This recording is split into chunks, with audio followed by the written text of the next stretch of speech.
Hello student, आपका और हमारा प्यारा सा channel Pankaj sir biology classes में आपका हार्दिक स्वागत है। आज हम पढ़ेंगे क्लास 12 का केमिस्ट्री का चैप्टर जैव अणु बायो मॉलिक्यूल। तो जनरली हमारी बॉडी के अंदर बहुत सारी ऐसी क्रियाएं हैं जो चलती रहती हैं और इन क्रिया जो चलने वाली क्रियाएं हैं, इन चलने वाली क्रियाओं को क्या कहते हैं मेटाबॉलिक रिएक्शन या कहते हैं बायोकेमिकल रिएक्शन। ऐसा समझ लीजिए जैसे हम क्या कर रहे हैं, किसी काम को करते हैं, जैसे चल रहे हैं, दौड़ रहे हैं, चाहे जो भी क्रियाएं कर रहे हैं, उसमें क्या होता है, उसमें ऊर्जा की खपत होती है। जब ऊर्जा की खपत होती है, एनर्जी लगता है, तो कहा जाए वो एनर्जी कहां से आता है, तो वो एनर्जी जो होता है हमारे भोजन से आता है। कहां से आता है? भोजन से आता है। और भोजन से आता है तो भोजन में क्या होता है, तो भोजन में बहुत सारे ऐसे जो है पोषक तत्व होते हैं जिससे क्या होता है, एनर्जी हमको मिलती है। और है ना, जो एनर्जी मिल रही है किससे मिल रही है? पोषक तत्वों से मिल रही है। तो हमारे बॉडी के अंदर जो है जो भी प्रक्रियाएं चल रही हैं वही क्या होता है, बायोकेमिकल रिएक्शन या मेटाबॉलिक रिएक्शन। एक टर्म आता है जैव अणु। क्या होता है टर्म? क्या आता है? जैव अणु। अब जैव अणु को जानते हैं तो कहा जाए कि बायोकेमिकल रिएक्शन या कह लीजिए जैव रासायनिक अभिक्रिया में, तो जैव रासायनिक अभिक्रिया में भाग लेने वाले अणुओं को ही क्या कहते हैं? जैव अणु या बायोमॉलिक्यूल। मतलब क्या है कि बायोकेमिकल रिएक्शन में पार्टिसिपेट करने वाले मॉलिक्यूल को ही क्या कहेंगे? बायोमॉलिक्यूल कहेंगे। क्या कहेंगे? बायोमॉलिक्यूल या जैव अणु कहते हैं। जैव अणु में क्या होता है, तो जैव अणु में बहुत सारी कहा जाए कि आते हैं, जैसे कहा जाए कि जैसे कार्बोहाइड्रेट है, प्रोटीन है, एंजाइम है, लिपिड है, विटामिन्स है, हार्मोन्स है, न्यूक्लिक अम्ल है।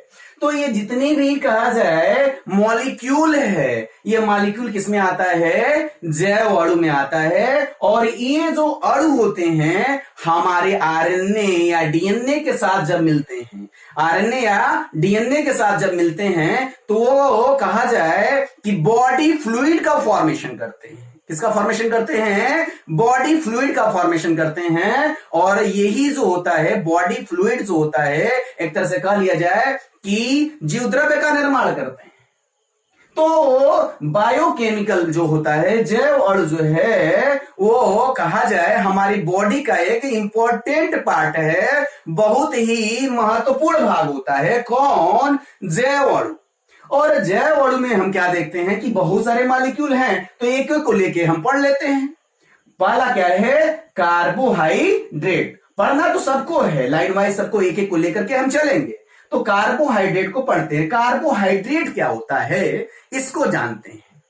तो सबसे पहले इसका डेफिनेशन जान लेते हैं कि सभी पॉलीहाइड्रोक्सी एल्डिहाइड और कीटोन, सभी पॉलीहाइड्रोक्सी एल्डिहाइड और कीटोन जो कम से कम एक जो होता है कहा जाए असममित कार्बन रखता हो। असममित क्या होता है? या एसिमेट्रिकल कार्बन क्या होता है? एसिमेट्रिकल कार्बन वो होता है जो 4 डिफरेंट ग्रुप से जुड़ा होता है, या कहा जाए कि अलग अलग ग्रुप से जुड़ा होता है। जैसे यहां पे हाइड्रोजन हो गया, यहां OH हो गया, यहां कुछ और हो गया, है ना, यहां कुछ और हो गया। मतलब कि 4 अगर डिफरेंट ग्रुप लगे हुए हैं, 4 अगर अलग अलग ग्रुप लगे हुए हैं, तब क्या कहेंगे? तब इसको कहेंगे क्या?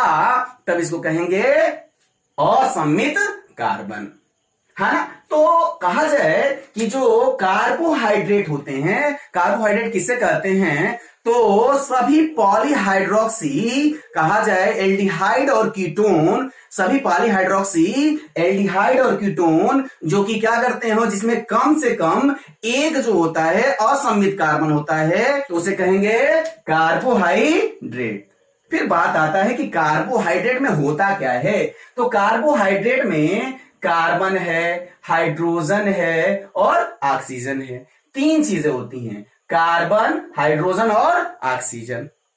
तो कार्बन और हाइड्रोजन और ऑक्सीजन ये तीनों मिलकर के किसका निर्माण करती हैं? कार्बोहाइड्रेट का निर्माण करती हैं। इसमें हाइड्रोजन और ऑक्सीजन का जो रेशियो होता है, हाइड्रोजन और ऑक्सीजन का रेशियो होता है 2:1 होता है। जैसे किसमें? H2O में होता है। H2O में भी कितना होता है? 2:1 रेशियो होता है। तो जैसे H2O में रेशियो है, ऐसे ही जो कार्बोहाइड्रेट है, कार्बोहाइड्रेट में भी कहा जाए जो हाइड्रोजन और ऑक्सीजन का रेशियो होता है, कितना होता है? 2:1 होता है। तो इसको कहते क्या हैं? तो इसको कहते हैं कार्बन का हाइड्रेट। हाइड्रेट मतलब क्या होता है? पानी, जल। तो कार्बन का हाइड्रेट हो गया, तो इसका फार्मूला अगर देखा जाए तो फार्मूला क्या हो जाएगा? CxH2OY।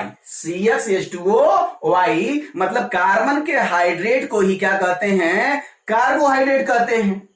कार्बन के हाइड्रेट को ही क्या कर रहे हैं? कार्बोहाइड्रेट कहते हैं। तो ये जो फार्मूला बनाया गया, तो इस फार्मूले को बहुत सारे ऐसे कहा जाए कि कंपाउंड है, यौगिक है, जो क्या करते हैं? इसको फॉलो करते हैं। बहुत सारे ऐसे हैं जो फॉलो नहीं करते हैं। कौन कौन फॉलो करते हैं उसको देखते हैं। जैसे कहा जाए कि क्या कौन है? C6H12O6।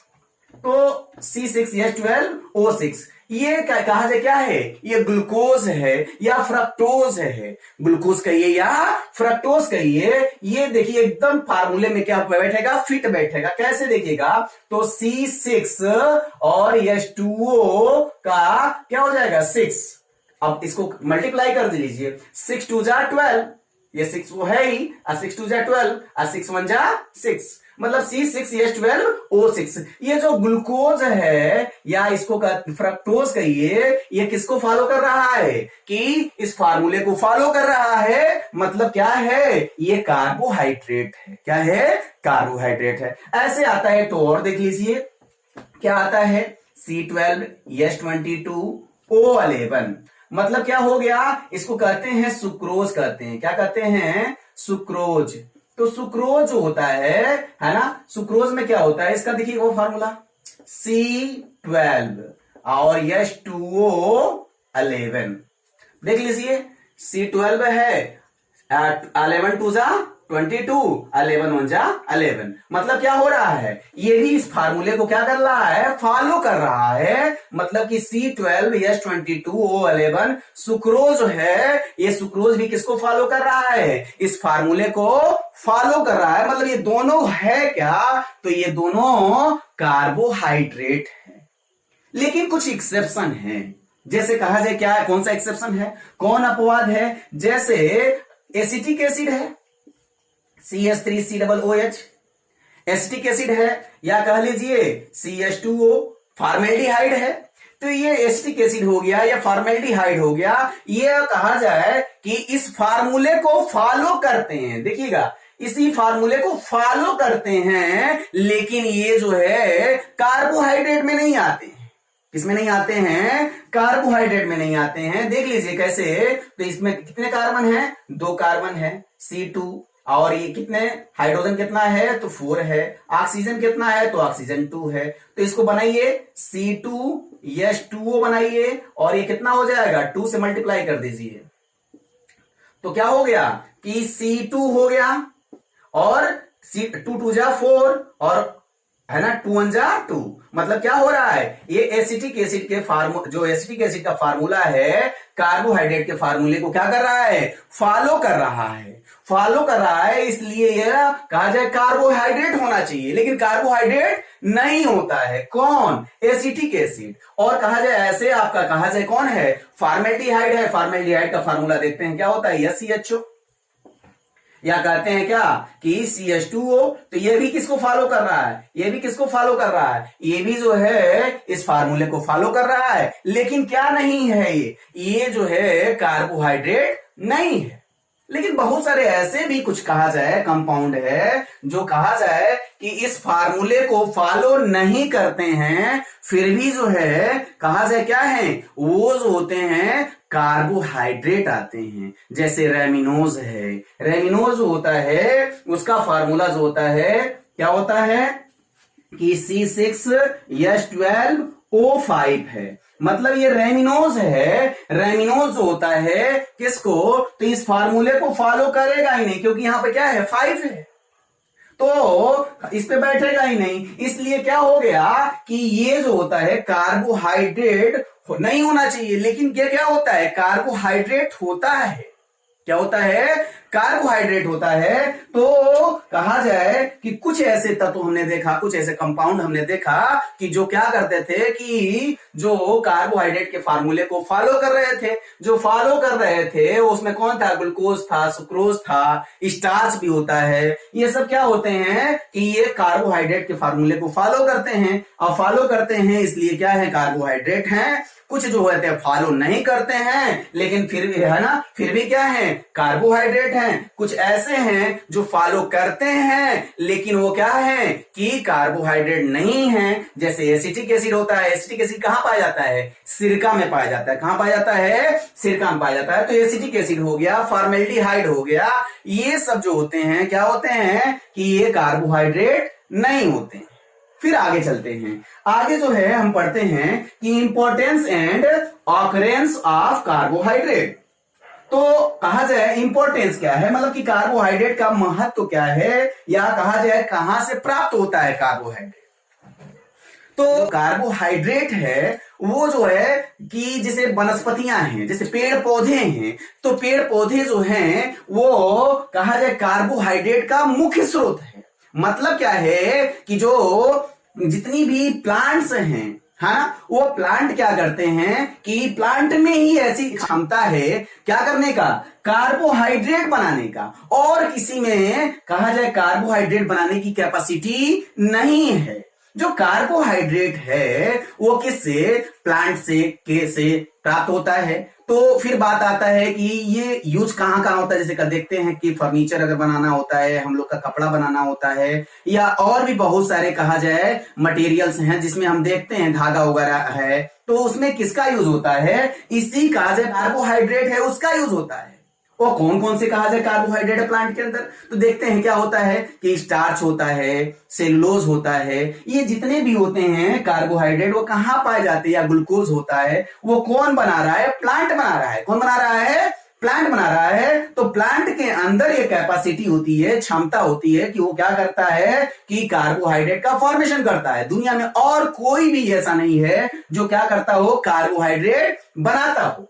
और कार्बोहाइड्रेट हम लोगों में जो होता है कहां स्टोर होता है, टर्म आता है कि हमारा जो कार्बोहाइड्रेट होता है वो कहां स्टोर होता है, तो जनरली लीवर में होता है। कहां होता है, लीवर में होता है। किसका, तो कार्बोहाइड्रेट का स्टोरेज। जैसे ग्लूकोज है तो ग्लूकोज किसके फॉर्म में स्टोर होगा, ग्लाइकोजन के फॉर्म में स्टोर होगा। किसके फॉर्म में स्टोर होगा, ग्लाइकोजन के फॉर्म में स्टोर होगा। तो ये रहा क्या, इंपॉर्टेंस रहा। लेकिन एक चीज और आता है कि जो कार्बोहाइड्रेट बनता है कैसे बनता है, प्लांट कैसे बनाता है, तो प्लांट जो होता है फोटोसिंथेसिस करता है, प्रकाश संश्लेषण करता है। प्रकाश संश्लेषण में होता क्या है, तो प्रकाश संश्लेषण में क्या होगा कि जिसे कहा जाए, एक रिएक्शन लिख लेते हैं, जैसे 6CO2 और प्लस 12H2O, 12H2O, और बनता क्या है, जैसे H मतलब होता है सनलाइट, है ना, सूर्य का प्रकाश। और क्या हो गया, क्लोरोफिल, क्या बनेगा C6H12O6 और 6H2O और प्लस 6O2।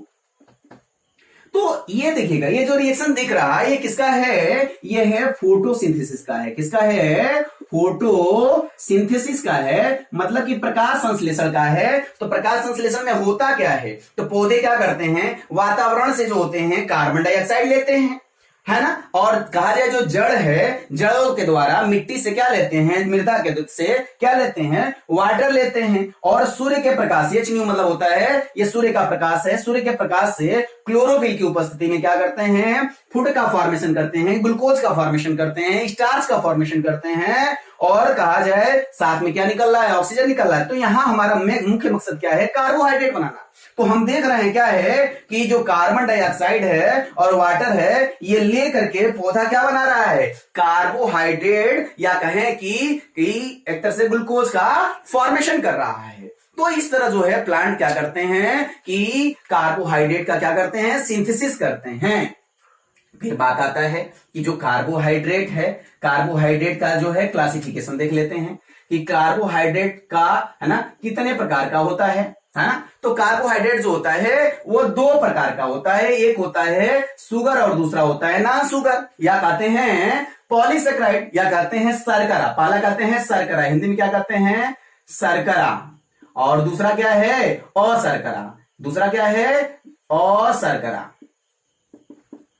तो कहा जाए एक शुगर हो गया, दूसरा कहा जाए नॉन शुगर हो गया, मतलब शर्करा और अशर्करा। ये दो तरह के क्या हो जाए क्या होते हैं कार्बोहाइड्रेट होते हैं। कार्बोहाइड्रेट कितने तरह के हो गए दो तरह का हो गया, कौन कौन, एक जो हो गया शर्करा और दूसरा कौन हो गया अशर्करा, या कहते हैं पॉलीसेक्राइड। इसको क्या बोलते हैं अशर्करा को पॉलीसेक्राइड। इसका फार्मूला क्या होता है, इसका फार्मूला होता है कि C6H10O5। जनरली जो होता है जितने भी कहा जाए पॉलीसेक्राइड है उसमें जनरली फार्मूला क्या होता है C6H10O5 का। एन का मतलब होता है ये कहा जाए कि ये तो ये एक लग है, अकेला है, जैसे कहा जाए एक ईंट है, बहुत सारे ईंट मिलते हैं तब जाके दीवार बनती है, ऐसे ही कहा जाए बहुत सारे कहा जाए ये मोनोमर जब मिलेंगे, बहुत सारे मोनोमर मिलेंगे तब जाके क्या बनेगा पॉलीसेक्राइड बनेगा। क्या बनेगा पॉलीसेक्राइड बनेगा। तो बात समझिएगा कि जो शुगर होता है या है ना, शुगर क्या होता है इसको जानते हैं पहले। शर्करा क्या होता है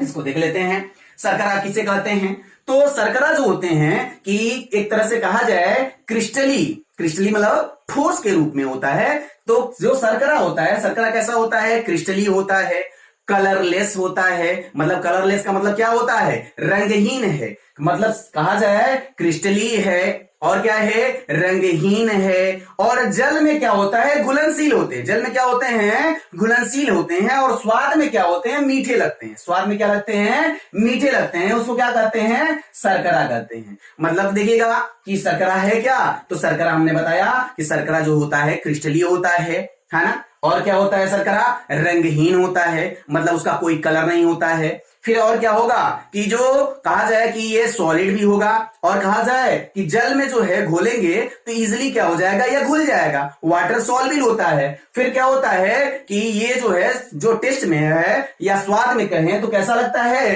तो ये मीठा लगता है। तो जितने भी शर्करा होते हैं शुगर होता है वो कैसा लगेगा मीठा होता है। इसको याद रखिएगा, ये बहुत बड़ा पूछा गया क्वेश्चन है कि शर्करा जो होता है क्या वो कैसा होता है, तो मीठा होता है ना। इसका एग्जाम्पल अगर देखना है तो एग्जाम्पल आता है आपका ग्लूकोज हो गया, फ्रक्टोज हो गया, ये शर्करा में आते हैं है ना। अब कहा जाए जो शर्करा होता है वो शर्करा भी जो होता है वो दो तरह का है। देखिएगा एक जो होता है मोनोसेक्राइड, एक होता है डाइसेक्राइड है ना। तो जो शुगर होता है वो भी दो तरह का है, मोनोसेक्राइड और डाइसेक्राइड। मतलब कहा जाए कि मोनोसेक्राइड क्या होता है और ओलिगोसेक्राइड क्या होता है, डाइसेक्राइड नहीं ओलिगोसेक्राइड। तो देखिएगा मोनोसेक्राइड और ओलिगोसेक्राइड। तो ओलिगोसेक्राइड क्या होता है और मोनोसेक्राइड क्या होता है, तो पहले जानते हैं मोनोसेक्राइड के बारे में। तो मोनोसेक्राइड देखिएगा क्या किसे कहते हैं कि ऐसे कहा जाए कार्बोहाइड्रेट, ऐसे कार्बोहाइड्रेट जिनका हम जल अपघटन नहीं कर सकते हैं, जिनका हम क्या नहीं कर सकते हैं जल अपघटन नहीं कर सकते हैं, उसे क्या कहते हैं मोनोसेक्राइड कहते हैं। क्या कहते हैं जी मोनोसेक्राइड, जिसका हम जल अपघटन नहीं कर सकते, मतलब और किसी भाग में तोड़ नहीं सकते उसको। मतलब सबसे सिंपलेस्ट शुगर है ये कौन मोनोसेक्राइड। मोनोसेक्राइड में कौन आता है, मोनोसेक्राइड में आ गया आपका ग्लूकोज हो गया, फ्रक्टोज हो गया, ये सब क्या आते हैं, ये आते हैं मोनोसेक्राइड में आते हैं। किसमें आते हैं मोनोसेक्राइड में आते हैं। तो मतलब इनका जल अपघटन नहीं किया जा सकता है। अच्छा ओलिगोसेक्राइड किसे कहते हैं, ओलिगोसेक्राइड में देखिएगा कि ऐसे कहा जाए कार्बोहाइड्रेट, ऐसे कार्बोहाइड्रेट या ऐसे शुगर कह लीजिए या ऐसे शर्करा कह लीजिए जिनको तोड़ने पर या जल अपघटन करने पे कितना 2 से लेकर के 10 तक जो है क्या मिलते हैं शर्करा मिलते हैं। या दो कहा जाए जिनको तोड़ने के बाद से 2 से 10 अगर कहा जाए शर्करा के अणु प्राप्त होते हैं उसको कहते हैं क्या ओलिगोसेक्राइड कहते हैं। क्या कहते हैं ओलिगोसेक्राइड। तो एक हो गया मोनोसेक्राइड, दूसरा हो गया ओलिगोसेक्राइड। मोनोसेक्राइड जो होता है जिसका जल अपघटन करते हैं तो जल अपघटन नहीं होता है ना, मतलब मॉलिक्यूल ब्रेक है नहीं होता है। लेकिन जो ओलिगोसेक्राइड है या कहा जाए कि एक तरह से कि जो ओलिगोसेक्राइड है वो क्या होगा जब हम इसको जल अपघटन करेंगे तो 2 से लेकर के 10 जो होंगे क्या मिलेंगे, तो शुगर के मॉलिक्यूल मिलेंगे। तो ये दो हो गया कौन मोनोसेक्राइड और ओलिगोसेक्राइड, ये शुगर में होता है। फिर आता है कौन, फिर आता है नॉन शुगर आता है।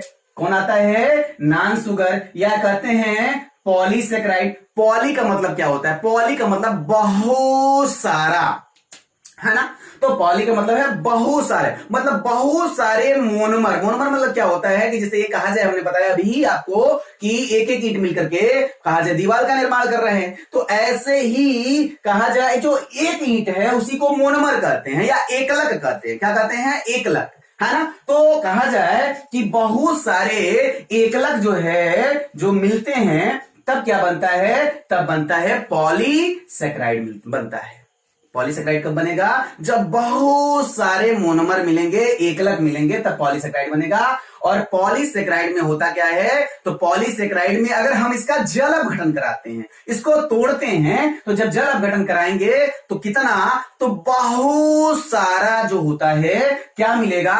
तो कहा जाए या तो ग्लूकोज मिलेगा, नहीं तो फ्रक्टोज मिलेगा। ये भी हो सकता है ग्लूकोज भी मिल जाए, फ्रक्टोज भी मिल जाए, मतलब कि एकलक मिलते हैं, बहुत सारे एकलक मिलते हैं, है ना। तो जो पॉलीसेक्राइड होता है, पॉलीसेक्राइड या कहते हैं नॉन शुगर जो होता है, ये भी दो तरह का होता है। कितने तरह का होता है? दो तरह का होता है। एक होता है होमोपॉलीसेक्राइड और एक होता है हेट्रोपॉलीसेक्राइड। मतलब कि सम कहा जाए सम पॉलीसेक्राइड और विषम पॉलीसेक्राइड, दो तरह का है। सम पॉलीसेक्राइड और विषम पॉलीसेक्राइड, होमोपॉलीसेक्राइड और कहा जाए हेट्रोपॉलीसेक्राइड।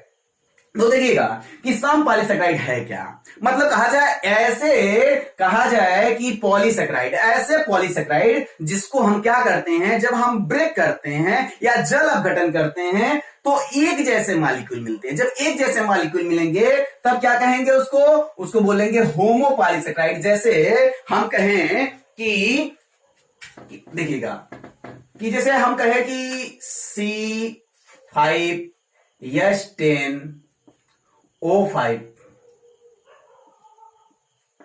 जैसे इसको हम मान लीजिए ब्रेक कर रहे हैं, इसका जल अपघटन करा रहे हैं, है ना। जल अपघटन कराएंगे, है ना, तो क्या मिलेगा बताइएगा। मान लीजिए N मॉलिक्यूल है ना, इसका हम जल अपघटन करा रहे हैं। जब जल अपघटन कराएंगे तो क्या मिलेगा? तो N मॉलिक्यूल आप C6H12O6 मिलेगा। देख लीजिए, तो 12 और ये 6, अच्छा ये 6 रहेगा, तो C6H10O5, है ना। तो क्या हो जाएगा? तो क्या मिलेगा आपको? मिलेगा बहुत सारा ग्लूकोज का मॉलिक्यूल मिलेगा। क्या मिलेगा? बहुत सारा ग्लूकोज का मॉलिक्यूल मिलेगा। तो मतलब क्या हो गया? एक जैसा मॉलिक्यूल मिल रहा है, केवल क्या मिल रहा है? ग्लूकोज मिल रहा है। ये क्या है? ये है स्टार्च है। क्या है? स्टार्च। तो जब स्टार्च का हमने जल अपघटन कराया, जब स्टार्च का जल अपघटन कराया तो क्या मिला? ग्लूकोज मिला। तो ग्लूकोज मिला, मतलब एक जैसे अगर मॉलिक्यूल मिल रहे हैं जिसका अगर हम जल अपघटन करा रहे हैं, यदि किसी कहा जाए पॉलीसेक्राइड का जल अपघटन कराने पर एक जैसे मॉलिक्यूल अगर प्राप्त हो रहे हैं तो उसको क्या कहेंगे? सम पॉलीसेक्राइड या कहते हैं होमोपॉलीसेक्राइड। दूसरा आता है हेट्रोपॉलीसेक्राइड।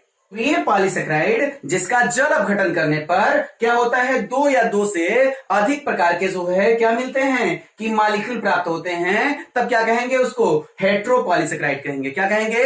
हेट्रोपॉलीसेक्राइड। हेट्रोपॉलीसेक्राइड में देखिएगा क्या है, जैसे इनुलिन है, ये क्या है? इनुलिन। इनुलिन में क्या होता है? इनुलिन का अगर हम जल अपघटन करते हैं तो वहां क्या मिलेगा? ग्लूकोज मिलेगा और क्या मिलेगा? कि फ्रक्टोज मिलेगा। क्या मिलेगा? ग्लूकोज मिलेगा और फ्रक्टोज मिलेगा, है ना। तो ये रहा आपका हेट्रोपॉलीसेक्राइड। तो हमने क्या देखा कि होमोपॉलीसेक्राइड और हेट्रोपॉलीसेक्राइड। होमोपॉलीसेक्राइड में हमने देखा कि एक जैसे मॉलिक्यूल मिल रहे थे, जैसे कौन सा था? स्टार्च। स्टार्च का जल अपघटन कराए थे तो क्या मिला? ग्लूकोज मिला था। और इनुलिन का किए थे तो क्या मिला? ग्लूकोज और फ्रक्टोज मिला। मतलब क्या है कि जो होमोपॉलीसेक्राइड है इसमें जो होता है एक जैसे मॉलिक्यूल प्राप्त होते हैं, और हेट्रोपॉलीसेक्राइड होता है उसमें डिफरेंट तरह के मॉलिक्यूल प्राप्त होते हैं। और अगला जो लेक्चर होगा वो नेक्स्ट वीडियो में हम कवर